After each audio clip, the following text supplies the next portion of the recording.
let's get started again. I think we will pick up with Commissioner Wooster. You are going to speak to the addendum. Actually, I was going to speak to the ordinance and the addendum Sure. because the two go together. Okay. There continue to be three main reasons I'm not in favor of recommending this draft ordinance to the board. The first is the potential influx of growers attracted to the county if it's perceived as a regulation county, not a ban county. The last time around in 2016 and 2017, every county surrounding Calaveras banned commercial grows. Last time around, we had the influx disaster. People came here. Much the same thing is true today as respects our neighbors.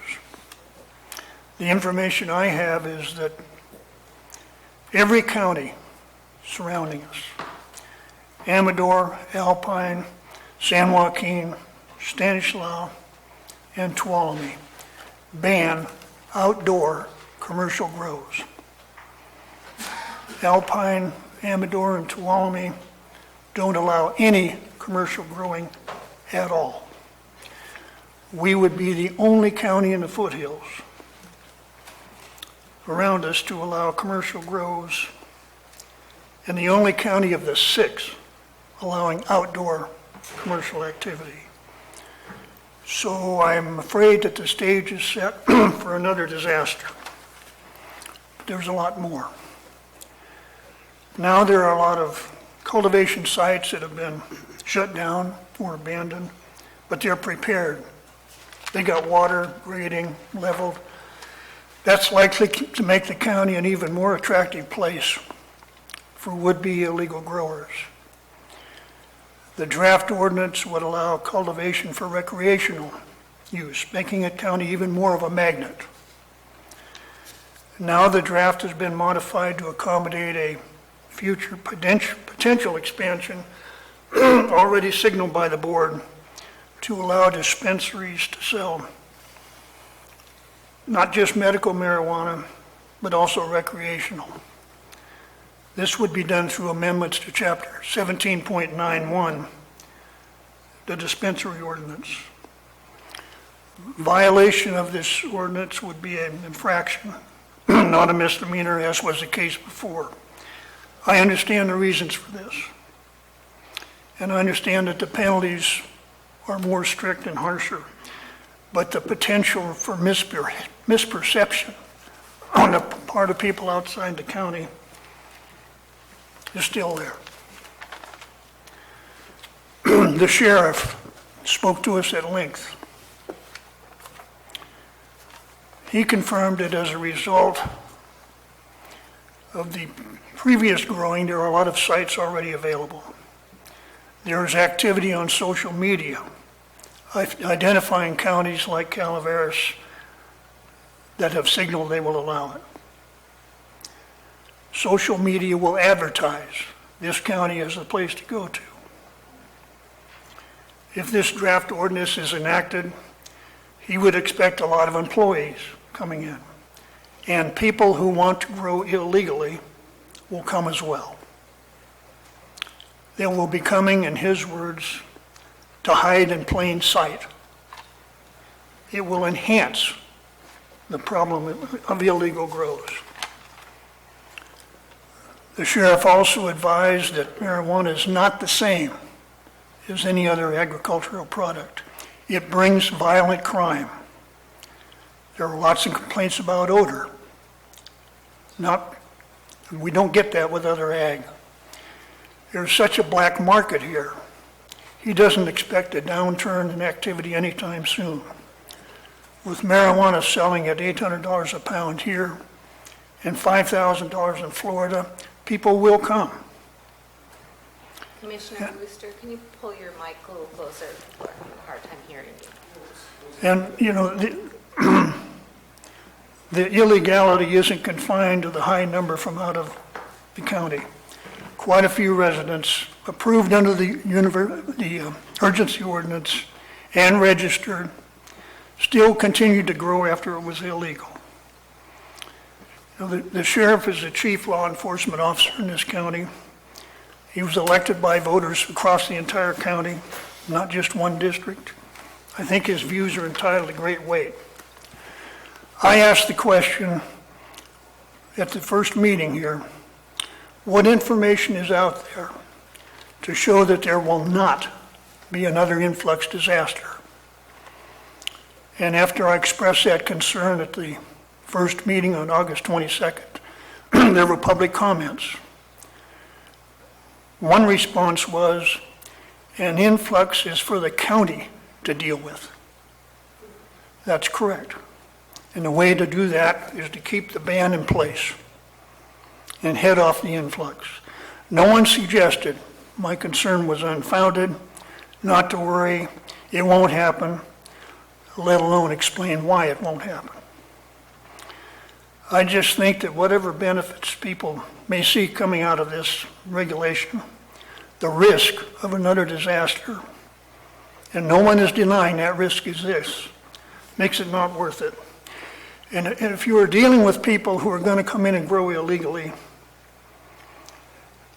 such as these illegals, it doesn't matter how well or how strict or how harsh the regulation is. They're not going to follow it anyway. So no matter how we try to write this thing, we got the problem. The second reason is the tax refund litigation with cases pending in Superior Court and the Court of Appeal. These challenge the collection of the Measure C taxes. I don't suggest that any of these cases has any merit whatsoever. But I do think the county should hold off on any regulation until these cases are over with, so we know where we are. The third is whether the county should be doing an EIR as to this proposed regulation. I'm not a CEQA expert, and I don't express any legal opinion as to this. At the last meeting on August 27th, or at the meeting on August 27th, I raised as an issue the fact that the final EIR considered the ban to be the environmentally superior alternative. And the board certified the EIR and adopted the ban. It didn't make sense to me then, and it doesn't now, to use the same EIR that was certified in connection with the ban as the environmentally superior alternative to support doing something completely different.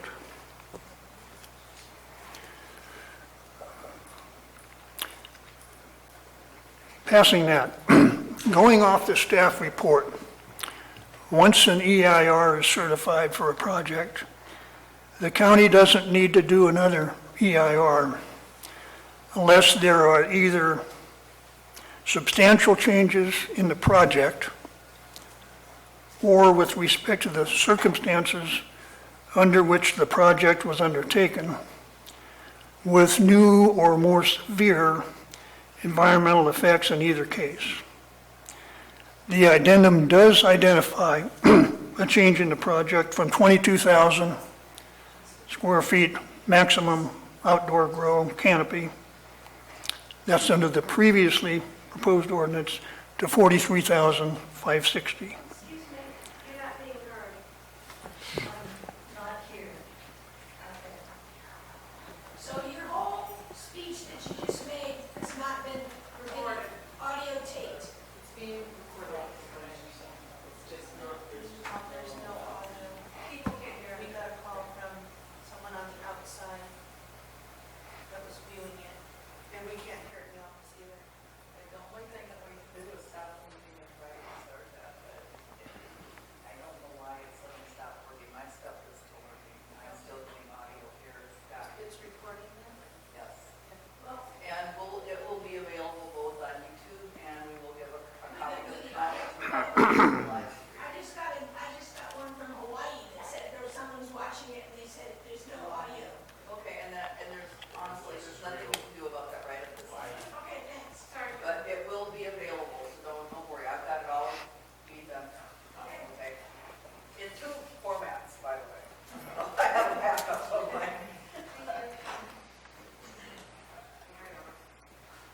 Okay, I'll continue. The addendum says that 73% of the previously licensed cultivators used mixed light, and that's unlikely to change. And even if they all went to outdoor cultivation, the total canopy area would be less than 50% of the potential canopy analyzed in the EIR, which was 750 sites. The addendum is mathematically correct. 190 grows or even 200 grows of 1 acre of canopy is less canopy than 50% of 750 grows, which is about 375 acres. But for the most part, the EIR didn't focus on total canopy allowed. And at least in some instances, the limitation of 22,000 square feet per site did make a difference, regardless of the total acreage allowed to grow under the project then. As to noise, the draft environmental impact report states, given that the planning area would not exceed 22,000 square feet, at the largest grow sites, the use of large tractors is not anticipated. That's at page 3.7-8.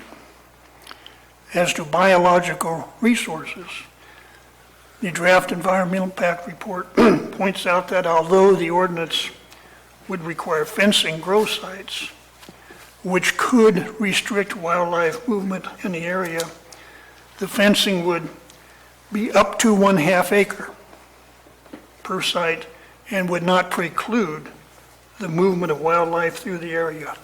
Page 4-4. As to odors, the draft report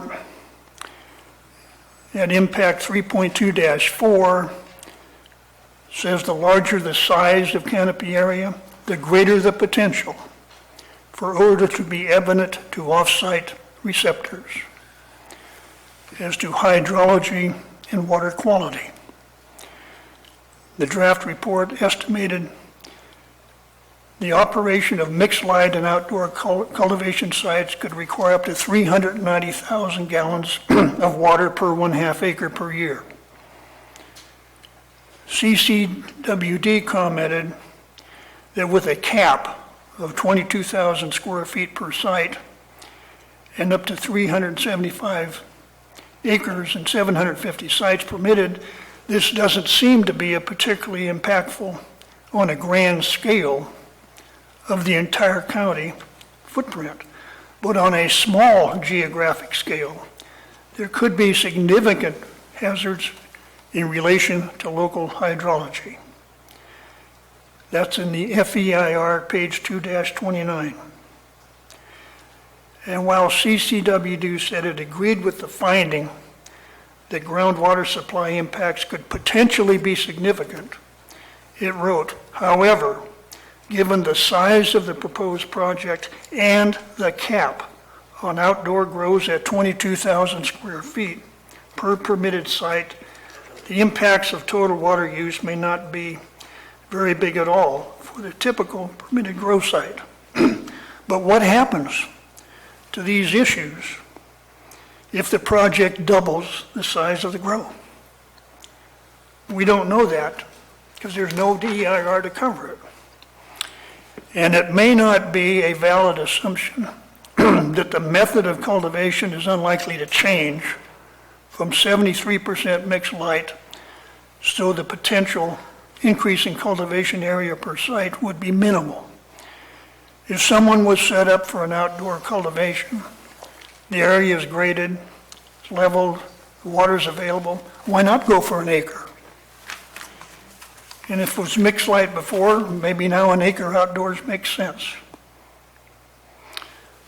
Another change in the project, which was done at the last meeting, is to change the annual well water tests from 5 years, which is what it was, to 3 years.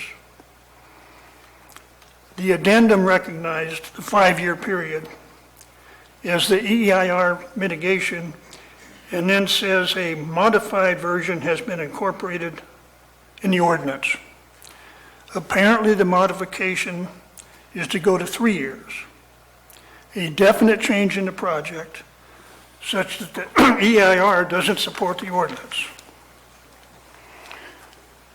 The addendum doesn't identify any change in the circumstances under which the project is undertaken. I think there have been. As the September 6th staff report points out, the baseline was set as April 5, 2016. Cannabis cultivation was illegal then, as it is now, and that is correct, but that's not the problem. The draft environmental impact report pointed out that the existing environmental conditions included the existing cultivation sites in some stage of development, which the county could determine because of the application process under the urgency ordinance. So it took as the baseline the then existing proliferation of illegal cultivation sites. And this comes up several times in a draft environmental impact report. As to aesthetics, impact 3.1-1. Cannabis activities were occurring prior to and under the urgency ordinance. Regulation is anticipated to reduce visual effects of cultivation when compared to those conditions. Impact 3.1-2. Bringing baseline legacy cultivation operations into compliance would help attenuate environmental effects from existing cultivation activities. Hydrology and water quality, impact 3.5-1. The construction water quality impacts. The ordinance is intended to bring unregulated, illegal operations into compliance. Impact 3.5-2. Operation water quality impacts. It discusses the risks of cannabis operations without a permit affecting water quality. Land use and planning, impact 3.6-1. The ordinance will reduce conditions that create public nuisances. Population and housing, impact 3.8-1. It writes of numerous reports of employees residing on grow sites illegally without proper housing, and with the ordinance, the county could better control seasonal housing. The point is, the conditions on the ground, environmentally, were a mess with all of the illegal, unregulated grows, and the EIR recognized that as the baseline and compared the impact of the proposed regulation to that baseline.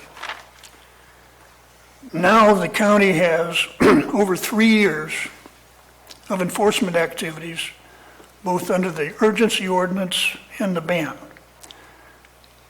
The numbers of abatements done through code compliance citations add up to at least 401. They gave us the figures by years. Code compliance jointly with the sheriff in 2019 abated 50 more. And code compliance advised that a fair amount of grows were voluntarily abandoned without citation. The sheriff gave his figures for eradication of sites by year. They add up to 191. The total, 191 sheriff, 50 joint, 401 code compliance, that's 642 sites. So I think an EIR is in order to compare the effects of this proposed ordinance, adding nearly 200 cultivation sites against the vastly different baseline that exists now. with at least 640 sites eradicated, more abandoned voluntarily, as opposed to the rampant illegal growing taking place in April of 2016. So I think a new or supplemental EIR is in order, but I would not recommend this ordinance at all. And I would leave the ban in place for the reasons I've stated.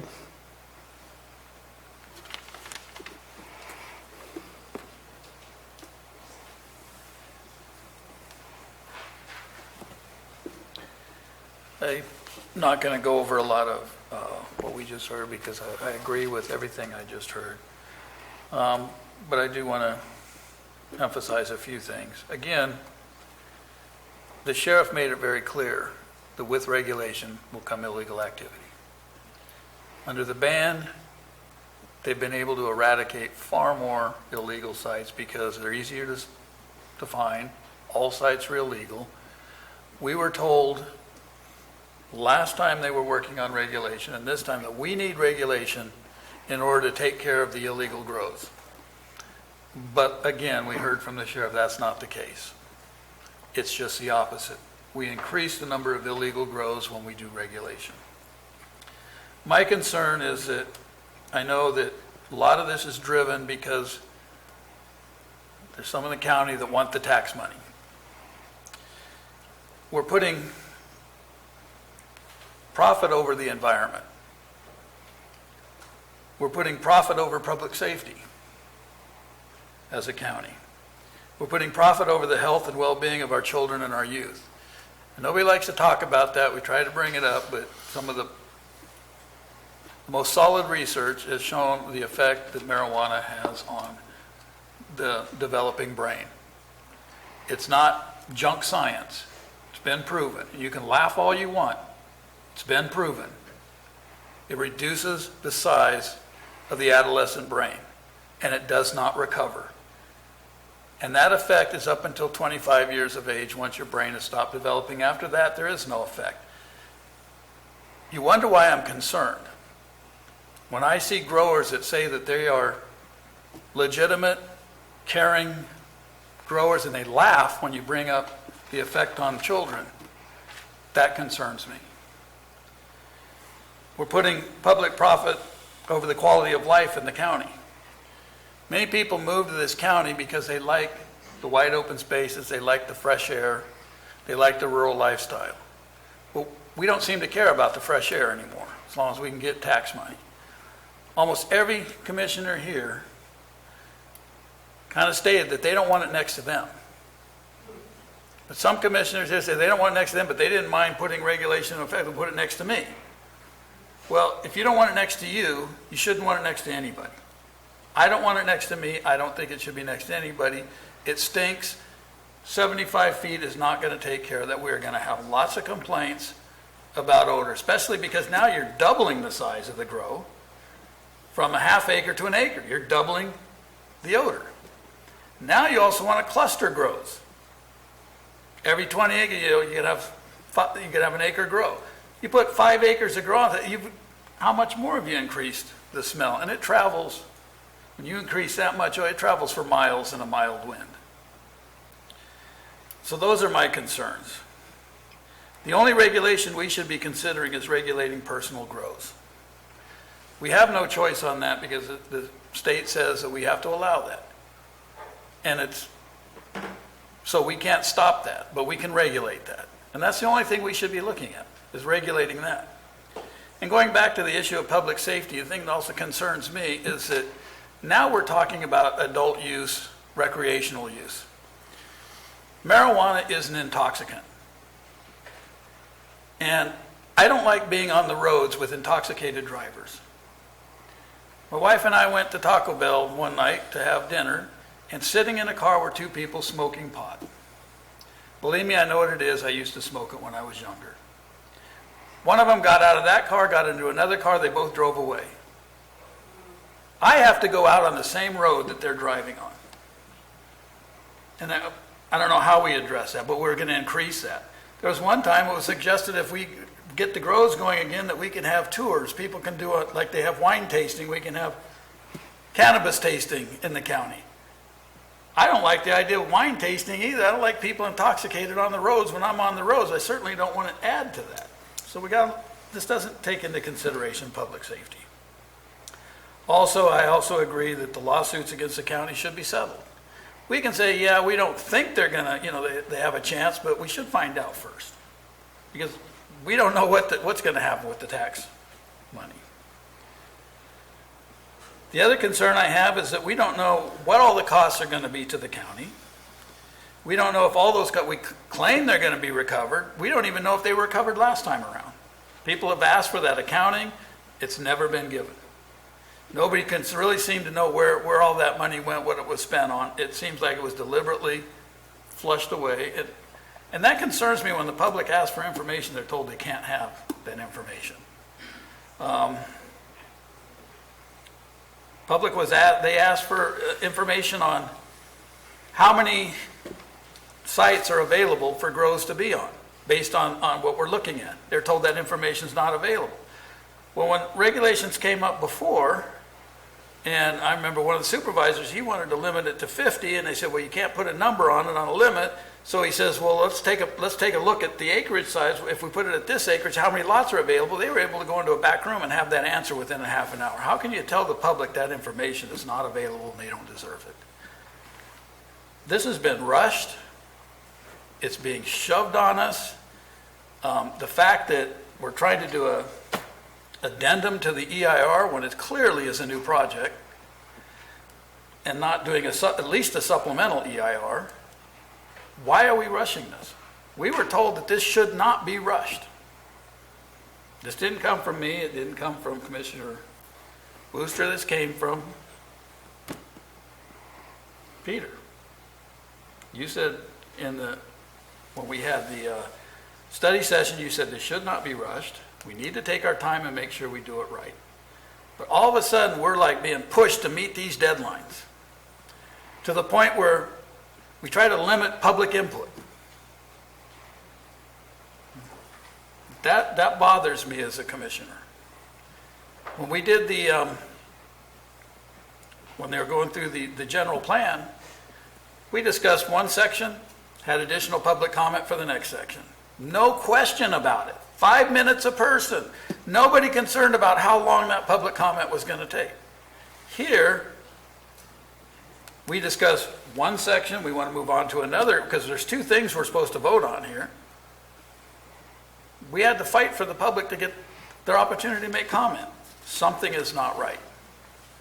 We need to slow down, take our time with this, and make sure it's done right. As it stands right now, I could not vote for the regulations that we have because I think it's opening the county up for another disaster. We claim that it's being capped at a certain number of grows, but you guarantee that's going to be challenged. And when it's challenged, we don't know that supervisors, it's not fair that we only hold it to people that were growing before, so now we need to open it up to people that have property that qualifies. So we really don't know the number of grows we're going to wind up with. But what we do know is even at 190, the sheriff's department said anything more than 50, and you make it easy for the illegal grows to hide amongst them. There are a lot of concerns that I have with this. So, no, I will not be voting for the regulation, and I will not be approving the addendum. I think that we need to do at least a supplemental EIR to do this properly.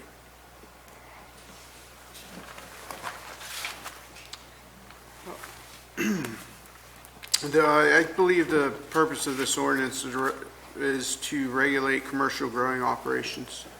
We can't be proactive, we have to be reactive. This is not an issue that's going to go away, it is getting worse.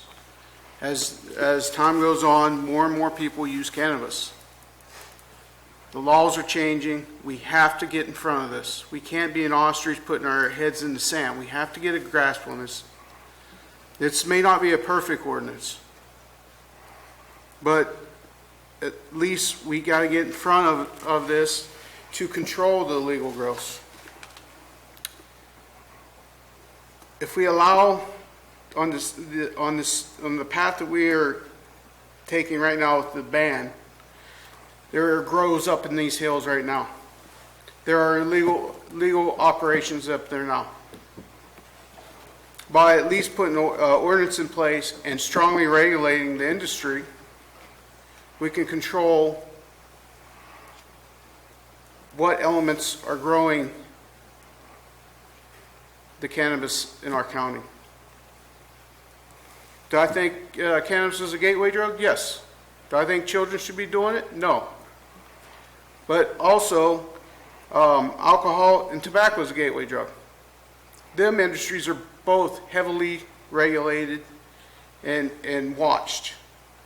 I think it's easier for children, school-age children, to purchase marijuana than it is for them to buy alcohol or tobacco.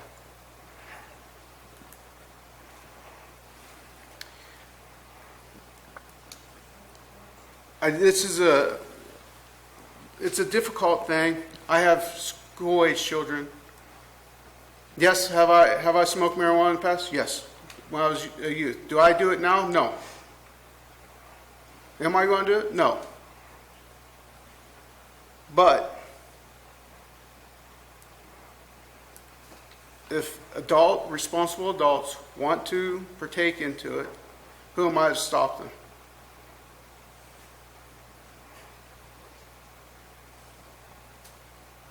It's no different than me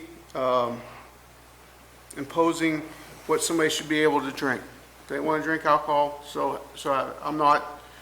If they're responsible, I have no issue with that. I do agree with Tim. I don't like seeing it, people driving down roads smoking it. I don't like seeing people get in cars after drinking wine or at a bar driving down the road, because I got to be on the roads as well. But that is for the law enforcement to control. But I think that if we regulate this and do it correctly, we can reduce the environmental damage that is caused right now currently out in public. If people are regulated, they don't have to hide, they don't have to dump stuff, they can dispose of the fertilizers and whatever waste legally and appropriately. So I do recommend this ordinance.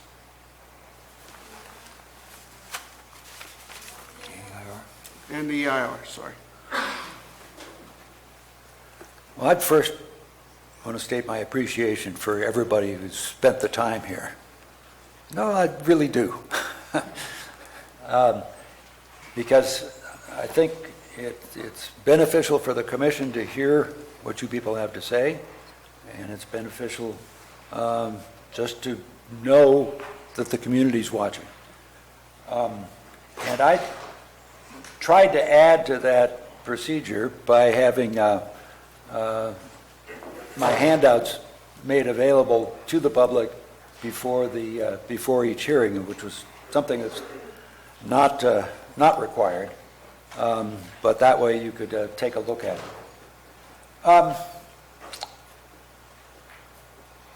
The illegal grows are a scourge on the county.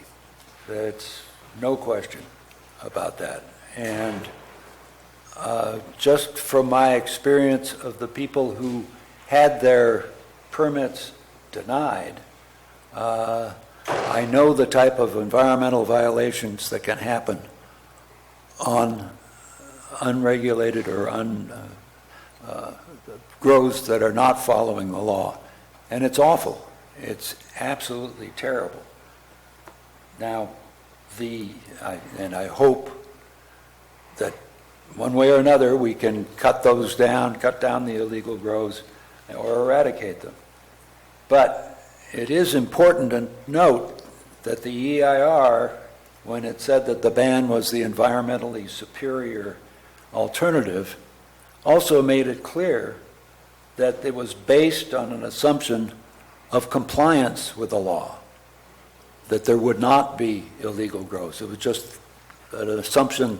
I'm not criticizing the drafters of the EIR. That was the the job they were given to do. Well, if we're going to look to conditions on the ground, we know that under the ban of the last couple of years,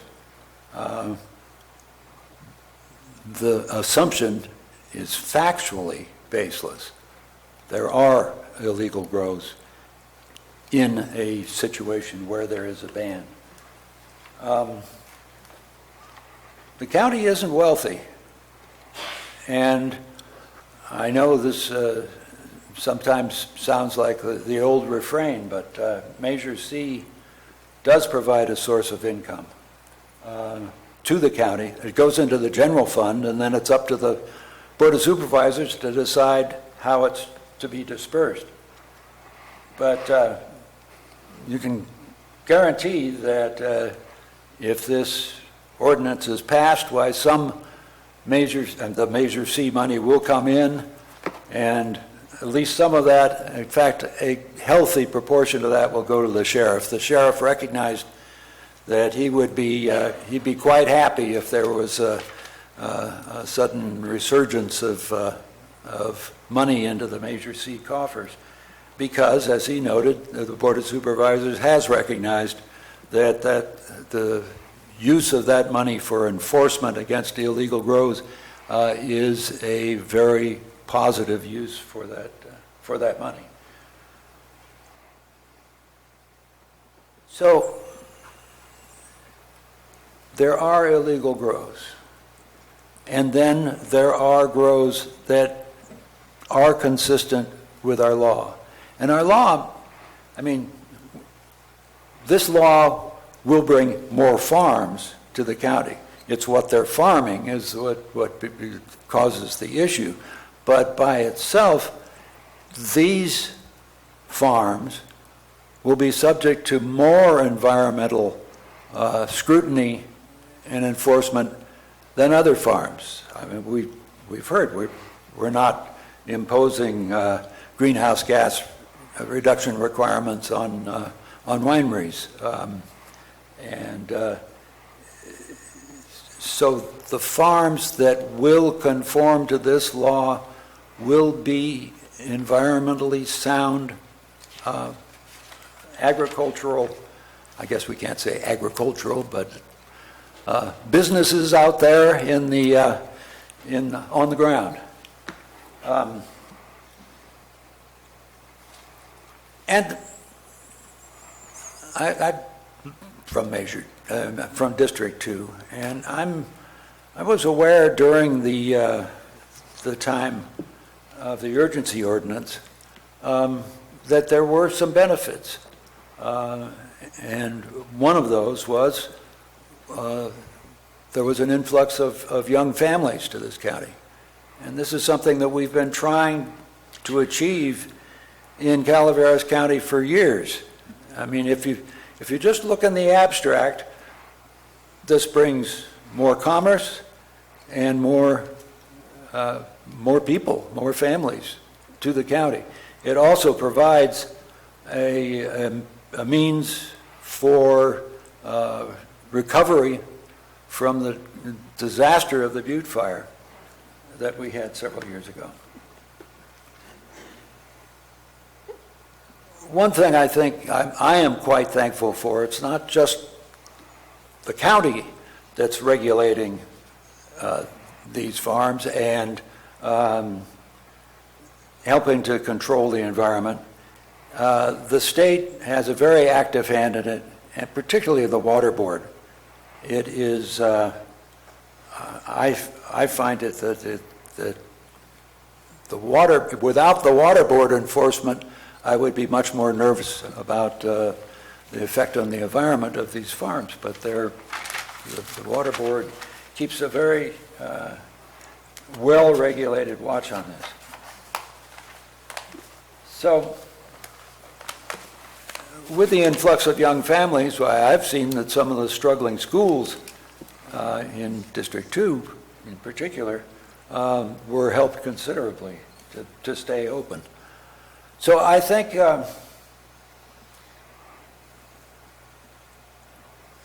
that the county can deal with the ban. Excuse me. we've dealt with the ban, can deal with regulation. Yeah, you got me. And that I'm prepared to vote for the ordinance as we have amended it. And as far as the EIR goes, I would ask legal counsel if she believes that that it's appropriate for us to proceed on the basis of the addendum without any further EIR activity. Yes, it's the opinion of my office as well as that of outside counsel with whom we've been working closely that the existing EIR plus the addendum are adequate. With the addendum? Yes. Yeah. I couldn't understand what she said, sorry. I'm sorry. I just said that it's the opinion of my office as well as that of outside counsel that the existing EIR and addendum are adequate. Well, I think the addendum makes a good point, and I'm not going to belabor the project that was proposed in the EIR was going to be more burdensome on the environment than the proposal that was presented to us. And I believe that the proposal, as we have amended it, assists in helping the environment. And so I think it's more environmentally friendly than it was when it came to us. And so for the reasons given in the addendum, I feel there's no reason to reopen the EIR proceedings, and I will be voting for the regulation.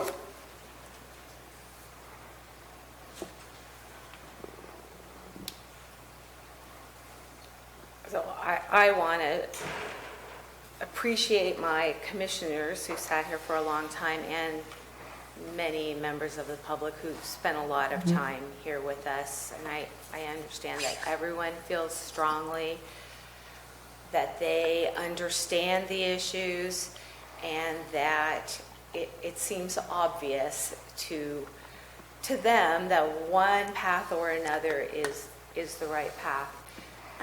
For me, the path is always gray and winding, and there's lots that were said by the various commissioners and the public today that I agree with.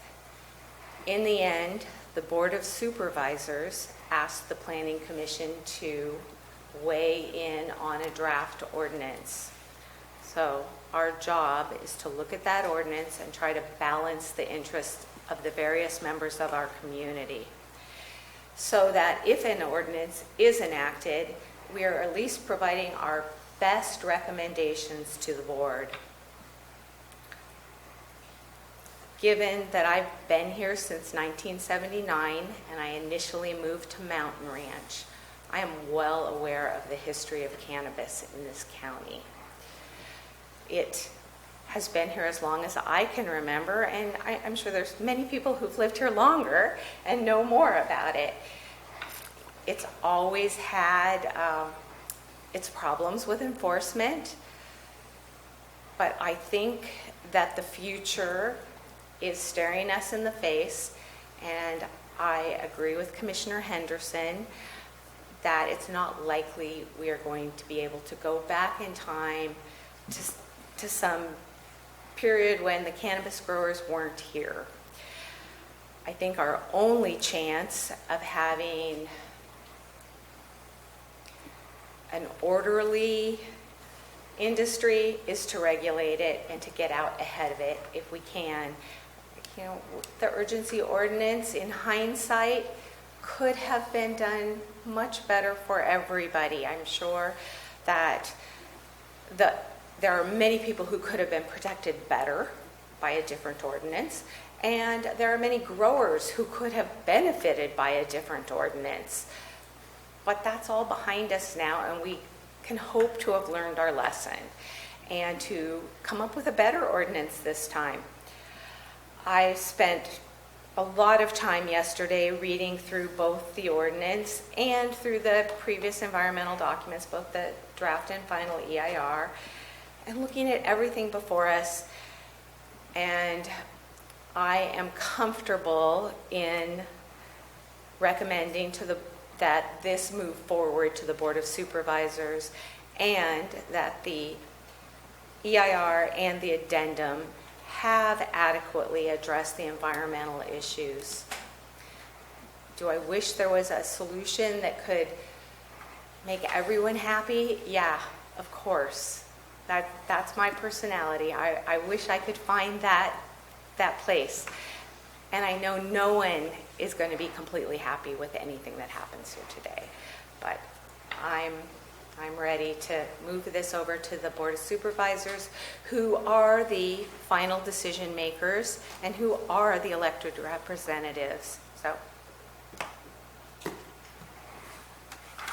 don't think anyone needs to hear any more from me.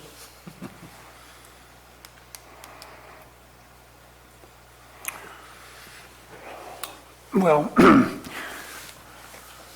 suppose I can say a few more things. Sure, go ahead.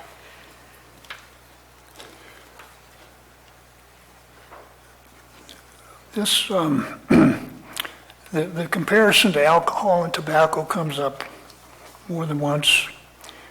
And the huge difference is that marijuana is basically, other than the medical stuff up till now, a black market. It's not like tobacco and alcohol. Mostly it's a black market. That's what the sheriff is saying. The issue of the illegal grows, and right now they're all illegal, it's being taken care of. I think the sheriff said they were taking care of 4 to 6, 8 a week, and the number keeps growing.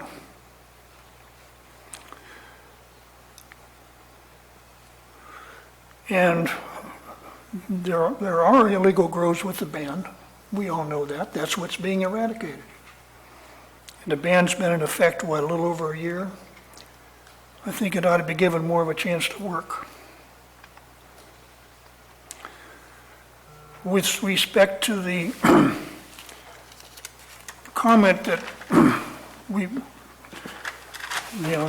the previous regime had allowed for an influx of young families, which is beneficial to the county. The way this is set up, it's only the people who held permits before that are going to be able to apply for a permit now. There's not going to be another influx of nice young families coming in this county. With respect to the opinions of council, I'm not sure that outside counsel have had the benefit of hearing all of the facts and information that came out at this hearing. And perhaps they would want to take another look at this. What I didn't hear from anybody is an answer to my first and major point, which is, what about the risk of another influx of illegal growers? Nobody has told me not to worry. There won't be one, and here's why. And that was my biggest concern, and it has gone unanswered. That's all I have to say. Just a couple additional comments. One, it's been brought up several times that when the EIR said the ban was a superior way to go, that it counted on 100% compliance. What we don't hear is that the EIR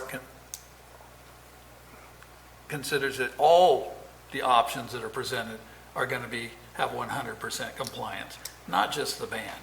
We keep hearing that over and over about the ban, but the EIR, even what we're looking at today, regulations, is considering that there's going to be 100% compliance. So, and from what the Sheriff's Department told us, there is not going to be. There wasn't in the past, there's not going to be in the future. The other thing about, well, we've got all these state regulations now, and the state's going to come in and they're going to make sure these are being followed. The state made it clear, do not expect us to come and help. We do not have the manpower, we do not have the money. That was made clear to members of the county staff at a meeting in the early summer from the Board of Cannabis Control. Don't count on us. You have to do this yourself. So you got to take that off the table. As far as all the comments about what regulation is going to take care of the illegal grows, we keep coming back to that, but that's exact opposite of what the sheriff's department told us. Sheriff's department did not confirm that. He said, no, with regulation, you will get an influx of illegal grows. So we have not helped with that situation at all.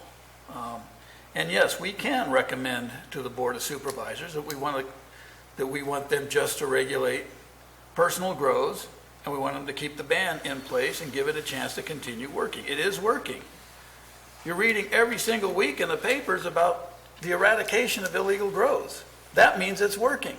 There are a lot more articles on eradication of illegal grows than there was before we had a ban. Hardly read any. That's because it's working. So just want those facts put out there.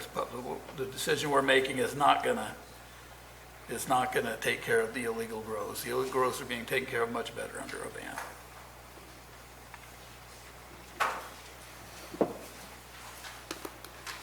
I have no further comment. All right. Nor I. I don't believe that anyone believes that simply regulating will eliminate all illegal grows. I think that an aggressive enforcement program will certainly be necessary. Peter, you need a recommendation. How do you want to handle this? Well, a motion to adopt we need a motion to either adopt or reject the resolution or amendment to the resolution. That would be, it was attachment 1 of the initial staff report from August 22nd, I believe. 2019-024, Yes. it's all one. It's a single Yes. resolution, yes.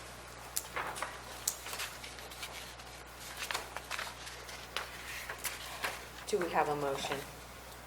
I so move. Second.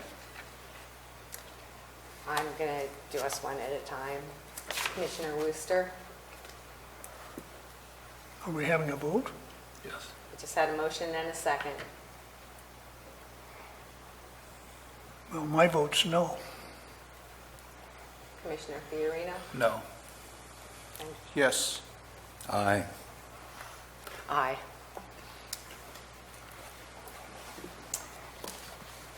Passes on a 3-2 vote with Commissioner Wooster and Fiorino opposed. And I believe we are adjourned. Well, I would like to ask something. Is there a chance that, I know there isn't the time on the time schedule set by the Board of Supervisors for us to once again meet and look at it, the once again revised draft. Is there a chance for you to send to the commissioners when you have it prepared, the draft, and that we individually could just email? I would be happy to do that if you identify something that I missed, as, for example, the striking medical, which is, I overlooked that when I made the edits last time. By all means, please let me know, and I can let the board know that if there are changes that I missed, I can make that correction. Well, what I'm wondering is if we could have a day or two before you submit it to the board for us to look at it. I don't know what your time. Yeah. I'll be making the edits that were adopted today immediately, starting this afternoon, hopefully get them done by the end of this week, and be preparing a packet for the board within the same time frame. But the hearing is tentatively scheduled for October 1st. And so any corrections that you might have, I can certainly present to the board at that time. Okay, so the answer is no, we don't get a crack There at probably it? won't be like a window of, please review this before I get it to the board because of the timeframes that I need to get. I'm already a week behind on meeting that normal deadline for board submittal packet. Okay. So, All but right. but by all means, if I've missed something, please send me a correction. Not a redebate of an issue, but Right. simply Right. I missed one of the edits that we made or. The word superfluous will not be in any email. Thank you. Now I believe we are adjourned.